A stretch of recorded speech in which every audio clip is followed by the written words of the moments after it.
બાપુ બાપુ પાણીપુરી ખાઈ જો આ બધા બેઠા પાણીપુરી ખાવા બાય વસન દો બાયું લેશે ને પાણીપુરી બહુ હાલો બધા પાણીપુરી ખાવા મને ખાટું નહીં હો ભાઈ આમાં ગળ્યું નાખજો ખાટું એક થોડું કમથું આપણે લાઠીમાં આવ્યા છે પાણીપુરી ખાવા તો ભાઈ પાણીપુરી બહુ મસ્ત બનાવે છે અને લાઠીમાં છે ભાઈ આ લોકેશન ક્યાં છે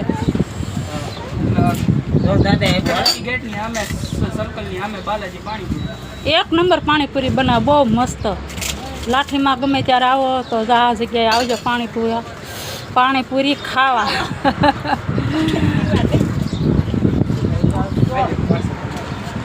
આપણે પાણીપુરી ખાધી તે અને પાર્સલ લઈ લીધું ભાઈનો સ્વભાવ બહુ સારો છે